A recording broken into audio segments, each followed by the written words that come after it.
Hi there. This is going to be an overview on how to get started with the Family Diagram app. First thing you're going to want to do once you download the Family Diagram app is you're going to end up with this app file in your downloads folder. And you want to open up a new Finder window. And go to your Applications folder here and drag this into your Applications folder. And then double click it. And this is a video so you can go back if I'm going too fast, but I have a lot to cover. So the first thing you're going to get is this box that's going to ask you if you want to use iCloud or not. I suggest you do.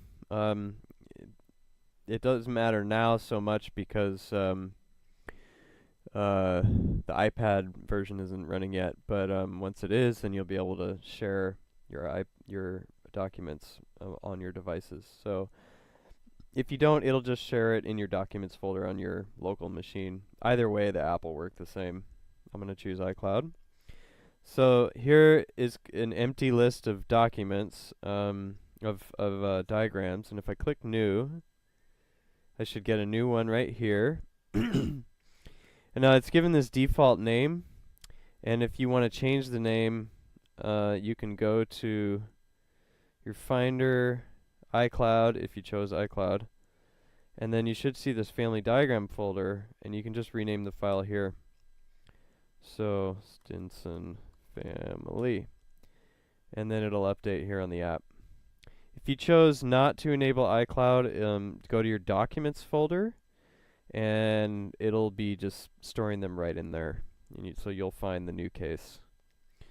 Anyway, so if we open it up, so we're going to have a blank diagram screen. I hope this is kind of self-explanatory, but if you want to add a person, just go over here to the left and click male or female to start. So we'll set up a simple marriage. Got a male and a female. And then to marry them, you're going to keep the mouse over one or the other, hold it down, and drag, and it's going to create a marriage between the two. So the next thing you'll want to do is give some names, and let's just, for some reason I'm into Hispanic names right now, probably because I'm in California. So I'm going to call this one Jose. I'm going to call this one Juanita. And that's how you basically get started. Okay, so I'm going to add a child to this marriage. Just do the same thing. You can move the person around after you're done. And this right here is the child button. And so you start on the person who's going to be the child, and you go up until you see the marriage highlighted like that. Let go of the mouse. So it's a dragging operation to do that, just like it when you did the marriage. And let's call this one Jose Jr. And so what you're going to see here, these are all the details for this particular person. You can change between male and female here. You can also change it between an abortion or a miscarriage, which are the same symbols. I think Bowen didn't use those terms. He used spontaneous, what's the word for that? I don't know. It's late. I can't come up with it. Anyway, it changes the symbol. You can change the size of the person here, because when you start adding extended families, you're going to run out of room, and so this makes it so that you can have people of different sizes according to what you want to do with your diagram. You can drag these out of the way if you want, like this. You've got options for if they were adopted, and you can set the date. So Jose Jr. was adopted in 1988. The unsure text checkbox is going to be by every single date, and that just, if you have a date where you're not sure the day or the month, or maybe you just have the year, sometimes this can help clear up the ambiguity, or just let it to remind you that you don't have an exact date for that. If they are not alive anymore, then you can say something like car accident. It's kind of sad. So anyway, Jose isn't alive anymore, but they had another daughter, and her name is Yvette. The functioning item isn't working yet, so just ignore that for now. If you want to hide the details of the text, you can just click this and it'll hide the name and birth date and all that kind of thing. So if to set the birth date, this is an important one. You're going to go over here to history, and this is where you're going to see all the life events for this person. You automatically get a birth event, and you can't delete it. So let's say she was born in 1991 on March 5th. And you can see that it updates there if that's set. We'll just not say it's unsure because we are sure. So if you want to add in more events, you just click the plus button right here. And then you can go in and type the name like first day of kindergarten. And then, let's see, 91 times plus 5 is 96. So that's going to be like 08, 11. And it's keeping track of the date that you logged this this in here. It's it should at least, yeah, it automatically keeps these in order, obviously. So as we add these in, well, actually first I'm going to go set a birth date for Jose to 1980 or 1970 1 for simplicity, and then she's going to say 1972.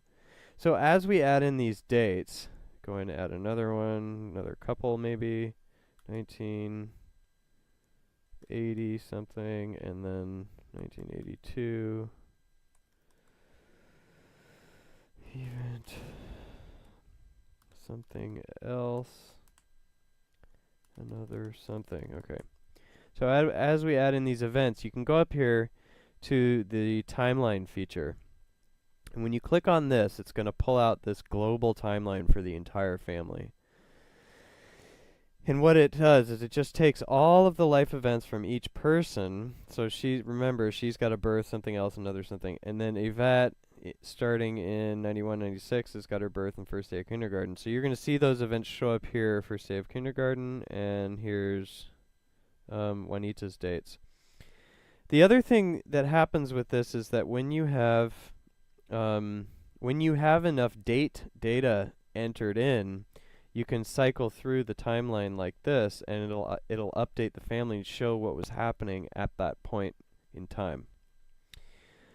So oh, and then there's a button here to set nodal. Hopefully it'll still work. Nope. Okay. Anyway, what in future versions, if you have an event selected and you set nodal here, it's basically to set a flag, and then that row should always be highlighted to represent that it's nodal. But it's broken right now. Yeah. So let's see what's next. Oh, the jump to now just jumps down to the now button because you never remove people from the diagram. So if you jump to now, then you get to see everything. Oh, but we lost someone. Why is that? That looks like a bug. Anyway, what's next? Okay, emotional process symbols are here. Fairly standard symbols from Kerr's book, Family Evaluation, Chapter 10. We've got conflict, projection. These all work basically the same. Cutoff. Let's add a couple more members.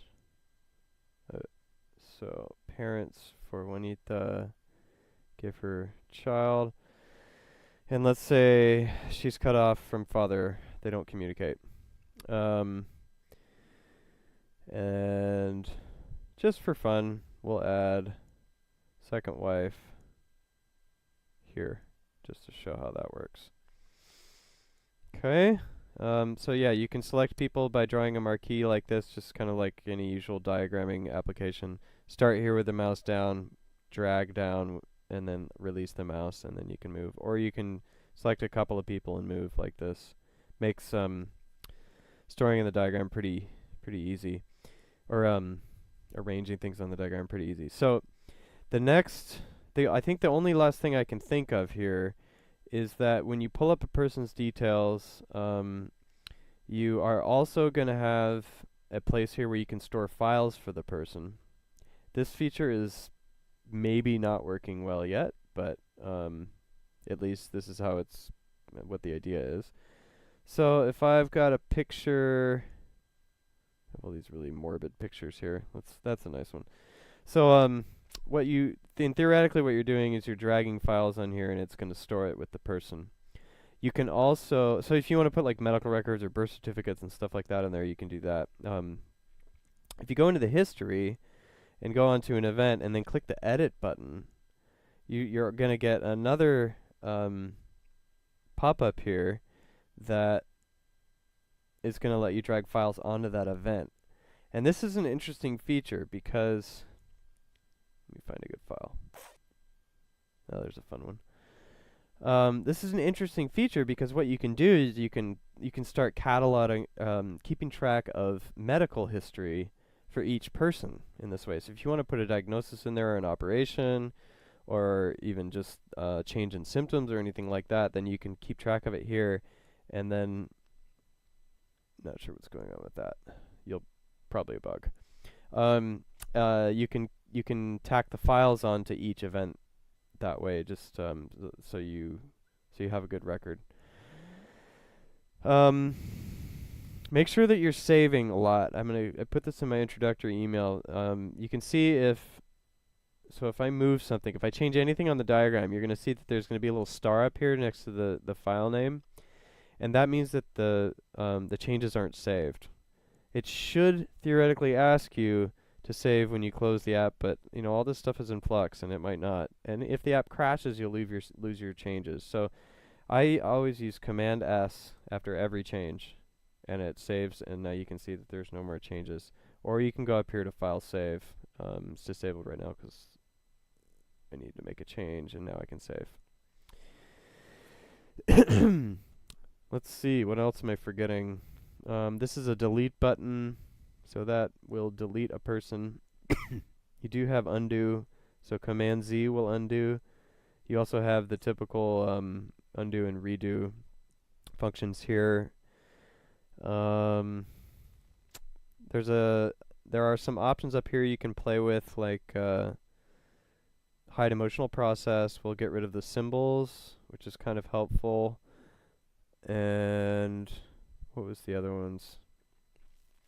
Oh, right. This is an important one. Zoom in and zoom out is going to be with Command plus and Command minus.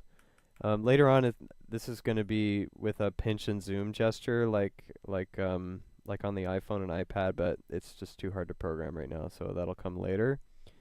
Zoom fit should, I think if you zoom in far enough, zoom fit should, no, not right now. So later. Anyway, it's basically going to zoom out so you can see everything. I think that's basically enough. So if you want, okay, I'm going to go back. So this button here goes, the home button goes back to here, and it's going to ask you if you want to save it, and I said yes. If you want to open up another file, you don't have to store things in your documents directory. You can store them on anywhere you want, just like on Microsoft Word or something like that. So you can go to File Open, and then open up another file. So I'm gonna go grab one, because I have a whole bunch of other files I've been working on. For example, my actual family diagram is here. And I'm going to drag it into my family diagram folder. Whoops. Bear with me. So here it is. I'm going to drag this into my family diagram folder so it shows up there. And then open it with the open dialog I had open already.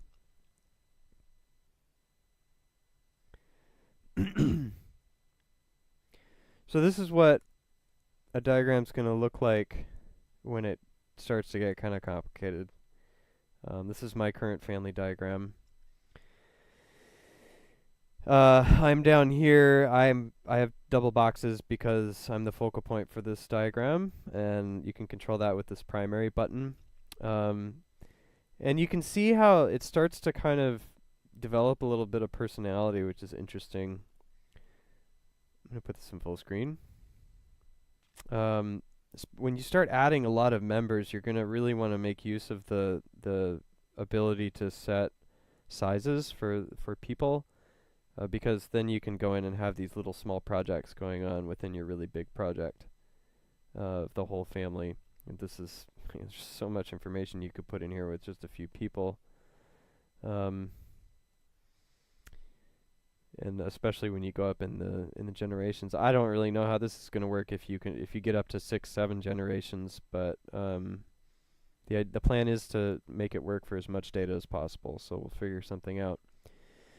Anyway, I think that's basically the gist of it. Please do submit feedback if you desire. It does help. I'm not sure what hockey. Well, let's see actually if I log into this without the administrator. I'll probably